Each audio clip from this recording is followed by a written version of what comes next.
Today we will be covering a diphenhydramine trip report. Dosage is 400 milligrams, taken orally, pill, tablet. Body weight is going to be 140 pounds, and when this happened was January 13th, 2007. This is a report coming from Silent Evil. T plus 0 minutes. I took a total of 16 pills, which totaled 400 milligrams of diphenhydramine. T plus 30 minutes. Watching Family Guy with friends. Very relaxing. Hands and feet are feeling kind of heavy. Sound slightly enhanced. I'm hearing the carbonated bubbles popping in the Pepsi can on my desk. Friends are now leaving. They will be back noon tomorrow. T plus 50 minutes. Went to the bathroom and out of nowhere the green walls became blue. It was very odd, because I didn't know what was happening at first. Hearing random sounds, such as clicks, beeps, music parts, people talking, birds chirping, and more people talking. Moving has become very fluid and relaxing. Seeing more random things, like subtle movements, out of the corner of my eyes. T plus 55 minutes. Vision has become more blurred, and my mind tends to wander off track. Hard to read and write. Some minor hallucinations. Now it's become nearly impossible to type. Well, as you can probably tell, I was just a little messed up in the brain when I was trying to write this trip report. So I'm finishing the report now as I am sober and able to type. The time thing kinda got thrown out the window with this whole thing, so I will just explain everything as I can remember it on that night. Keep in mind, on the night of this trip I was alone the entire time. After my failed attempt to write, I got off my chair and there was a little spider on the floor in my room. Same size as a normal spider, not strange or anything out the ordinary. I had become accustomed for spiders in my room from time to time, seeing as my room is in the basement right next to all our storage stuff. I proceeded to catch it in a tissue, and flush it down the toilet and continue with my trip. While I was walking out of the bathroom, there were like 3 or 4 more on the ground outside my room. I really didn't think too much of it except think that it was a little odd that randomly there were so many. I didn't like that the spiders were there, but decided not to waste my time killing all of them. I sat in my room feeling very pleasant, watching more Family Guy, and just trying to be in a calm state of mind. I was thirsty, so I decided to venture out of my room into the fridge not 15 feet from my room in the storage room. I opened my door and looked down to see the same spiders as before, now building a little web in the corner of the wall, and then I saw something on the floor. It was almost the same shade as my carpet, kind of light tan, whitish color. I bent down to look more closely, and I'm trying to focus the best I can, and all of a sudden my vision wasn't blurry anymore, and I saw what was on my floor. It was a scorpion, a big one too. I really had no time to respond to this because right then I see someone run down the stairs and go to the piano and start playing it. It seems like it was my brother, but at this time of night, following him was my dad. Walking slower, he said, "Hey, turn the piano off and come back upstairs. I'll tuck you in." I was relieved to see his face, talking the best I could. I explained to him that we have a really bad spider infestation, and that I found a scorpion on the floor.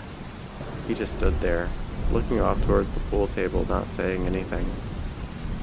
I said it a little louder, "Dad," and then I repeated what I just said a little louder than I did before. I was really confused now. I was wondering why he wouldn't respond back to me. He then walked around towards the pool table and out of my immediate sight. I followed him to see if he was alright, but there was nothing. Not a single person in the entire basement. Trust me, I searched. I went back to my room and then remembered what I went to go do originally. Get a drink. Now remembering that the scorpion was on the ground outside of my room, I looked back at the spiders making their webs and tried to find a clear path that wouldn't disturb them. Right then, I saw the big scorpion again. I forgot about it temporarily, but there it was. Pincers out and tail up, ready to sting. I'm not a punk or anything, but this scared the heck out of me.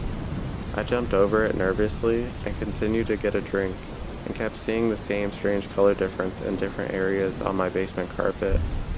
I ignored it at first, carefully watching my step, trying not to step on these scorpions and get stung. I got my drink, but I didn't end up in my room for like 2 more hours. At this point, I was sweating profusely. Me not ever doing hallucinogens before, and even worse doing it alone on a Friday night, was probably not the best idea. I went into my bar and grabbed every glass, cup, mug I could get. At this point, I didn't know what was reality and what was just the hallucinations, and that really is not a good thing. I was freaking out, having the worst trip of my life. I proceeded to carefully crawl around the floor and capture every single scorpion I could find in my basement, so that I could be safe and be able to go to sleep at ease. In total, I put down maybe 50 to 75 glasses around my entire basement. As I'm laying down one of the cups, I look up and there was this girl standing by my couch. So, not knowing this person, I was like, "Who the heck are you? And why are you in my house?" She calmly replied that she was friends with my friend Andy, and they were just both stopping by to say hi. She also said that she drove him. At this time, it was about 2:30 a.m., and I am straight pissed now. I had pretty much forgotten about the scorpions. Andy has been known to do dumb and very inconsiderate things, but this crossed the line. I found Andy standing in my game room by the hockey table and in all my brother's dress clothes. I was like, "Dude, why did you come over? It is like 2 a.m., you can't be here. My parents will hear you too and will ground me, so you need to leave right this second." I'm not kidding anymore. I then realized that I was shouting, and that my parents might hear me, so I quieted myself down and walked back into my basement area. The strange girl was still there, and I kept pleading to her that they needed to leave right now, or we would all be in trouble. She wouldn't respond to me. I went in closer to tap her to get her attention, but just then, she disappeared. I was like, what the heck is going on here? Right as I see Andy walking over towards my pool table, and just as I went to tap him, he disappeared too. I was so confused and scared all at the same time. I shook my head and tried to make sense of all of this, and then I saw this mysterious chick again, in the same place as before. She told me that they would be leaving in like 15 minutes, and that they were sorry about coming over. I thanked her and tried to explain the weird stuff that was happening. I showed her all the glasses and cups and told her that there were a bunch of very well camouflaged scorpions on my carpet, and that I had been trying to catch them so that I wouldn't get stung. I told her that there may be more, so look out and be very careful. I was sort of calming down. I was still very carefully watching every single step I took on my basement carpet. I went to watch TV, but I couldn't focus on the TV for some strange reason. I was kind of getting cold, so I went to get a blanket to wrap up with, but I ended up getting a towel from the bathroom and still being cold. I think at this time, I turned on the light to the stairs and started up the stairs. I stopped about halfway up and realized that it was not a good idea to go upstairs like this. Unfortunately, I was way too messed up to care. I was hunting for scorpions, and they made their way to the entryway. I was determined to stop them, but I ended up going back downstairs. I walked back down and stood at the last step of the stairs and sat down trying to make sense of this night and make an attempt to calm down. When I sat down, I saw Steve next to me at the end of the stairs. I started talking to him, telling him that I was having a really bad trip and I need him to talk to me. I looked up and it turns out I was talking to a blanket that was draped over the railing. I got up quickly and grabbed the blanket and threw it on the floor and used it kind of like a safe walkway from the stairs to about halfway to the door to my room and about to the door of my bathroom. I walked on the blanket and jumped into the bathroom. I was now in a safe place to think. I was looking at the spiders from earlier making their web.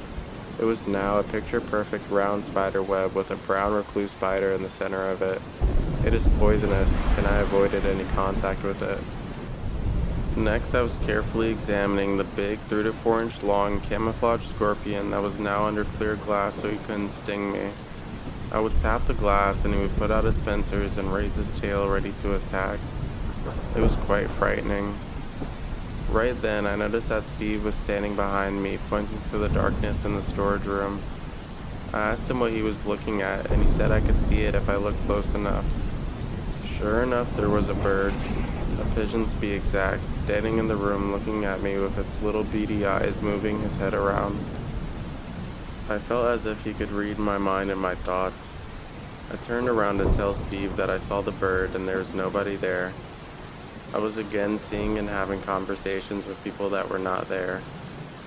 I went into my room, looking for anything to comfort me, but the only thing I could think of was the fact that there were no spiders or scorpions in my room as of yet. I look over and Andy is sitting at my computer in my chair. I didn't even know what to say to him. I figured that they left at least an hour ago since I didn't see them anywhere.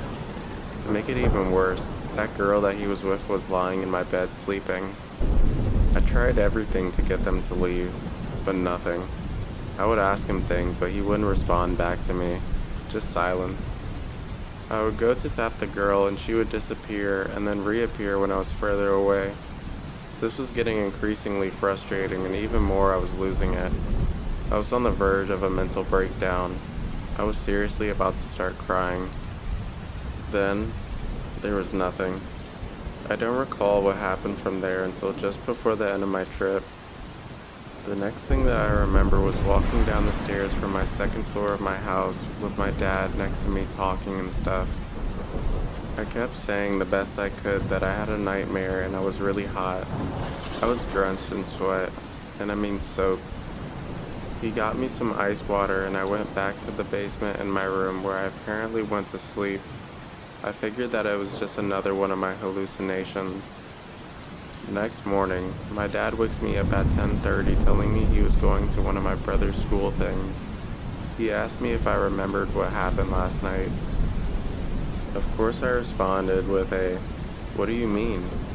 I knew what I did that night from 10 p.m. to about 6:30 a.m. and the rest I figured I just slept and dreamt that part about talking with my dad while I was tripping. Here's what really happened. I personally do not remember any of this.